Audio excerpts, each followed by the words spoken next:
Hello বন্ধুরা, আজ তৈরি করব দারুণ স্বাদের কাঁঠাল পাতায় কাঁঠাল পিঠা। খেতে অসম্ভব মজার হয়, মুখে দিলেই মনে হবে যেন কুলপি খাচ্ছি, এতটা লোভনীয় এই পিঠাটা। দেখতে যেমন কুলপির মতন, স্বাদটাও কুলপির মতন।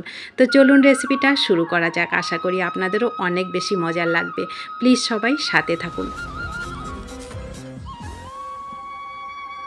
তো নমস্কার, রকমারি রান্নাঘরে আর একটা লোভনীয় রেসিপিতে আপনাদের সবাইকে স্বাগত। তো দেখুন, এটা তৈরি করতে আমার প্রথমেই লাগবে কাঁঠালের পাল্প। তো আমি ওটা তুলে নিয়েছি, হাতেই করে নিয়েছি, একটু রসটা নিয়ে নিয়েছি নিগড়ে। এইবার পরিমাণ মতো একটু লবণ দিলাম, 3 থেকে 4 চামচ চিনি দিলাম। চিনিটা বুঝে দিবেন আপনারা। হাফ বাটির মতন গুঁড়ো দুধ দিলাম, গুঁড়ো দুধটা অবশ্যই দেবেন।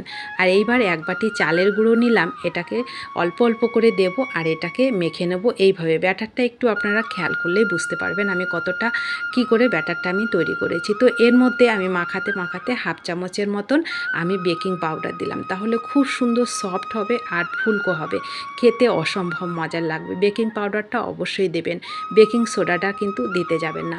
তো ভালো করে দেখুন আমি সুন্দর করে এটাকে মেখে নিয়েছি, চিনিটাও মেল্ট হয়ে গেছে।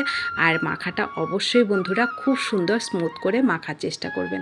তো মাখাটা রেডি হয়ে গেলে আমি হাতটা তুলে নিলাম। এবার এইগুলোকে তৈরি করব কাঁঠাল পাতাতে।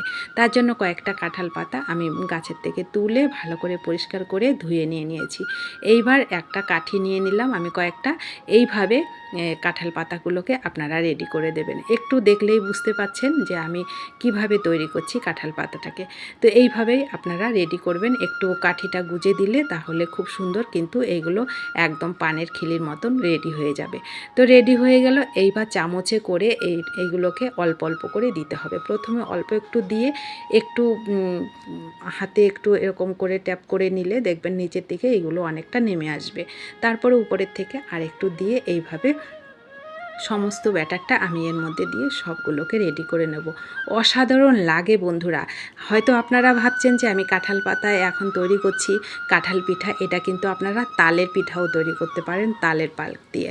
তো আমার কাছে কাঁঠালটা ছিল, এই পিঠাটা আমার আপনাদের সঙ্গে একটু শেয়ার করা হয়নি, যার জন্য কাঁঠালটাও হাতের কাছে ছিল, যার জন্য তৈরি করলাম।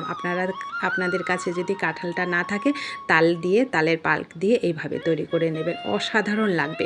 গুঁড়ো দুধটা অবশ্যই দেবেন, সমপরিমাণ কিন্তু গুঁড়ো দুধ আর চালের গুঁড়োটা হয়ে গেছে, যার জন্য খেতে অসম্ভব মজার লাগে। তো দেখুন সবগুলো আমার তৈরি করা হয়ে গেছে। একটা ছিদ্রযুক্ত আমি একটা বাটিতে নিয়ে এগুলোকে স্টিম করে নেব 10 মিনিটের মতন। ঢাকা দিয়ে এটাকে স্টিম করব, তাহলে খুব সুন্দর তাড়াতাড়ি হয়ে যাবে। তো দেখুন কত সুন্দর লোভনীয় হয়েছে, ফুলে এইগুলো কতটা একদম হয়ে গেছে যেন কুলপির মতন। অসাধারণ লাগে বন্ধুরা। আপনারা প্লিজ একবার বাড়িতে তৈরি করে খেয়ে দেখবেন কতটা মানে সুস্বাদু এই খাবারটা। না খেলে সত্যি বন্ধুরা বুঝতে পারবেন না। দেখতে যেমন কুলপির মতন, খেতেও অসাধারণ লাগে, মুখে দিলেই মিলিয়ে যায়, এতটা অসাধারণ এই খাবারটা। তো অবশ্যই বাড়িতে তৈরি করে খাবেন। আর কেমন লেগেছে এই সহজ রেসিপিটা কমেন্ট করতে কিন্তু ভুলবেন না। ভালো লাগলে অনেক অনেক শেয়ার করবেন। আর আমার পেজে যদি কোনো নতুন বন্ধু থাকেন তাদেরকে আমি স্বাগত জানাই এবং সাবস্ক্রাইব করে আমার পাশে থাকার জন্য অনুরোধ জানাচ্ছি। পাশে থাকা বেল আইকনটিও আপনারা প্রেস করে দিতে পারেন এই সুন্দর সুন্দর রেসিপিগুলো সবার আগে আপনাদের কাছে পৌঁছানোর জন্য। তো দেখুন একটা আমি ভেঙে দেখাচ্ছি কতটা নরম আর কতটা সফট এবং জালিদার হয়েছে এই কুলপিগুলো। তো সবাই ভালো থাকবেন, সুস্থ থাকবেন।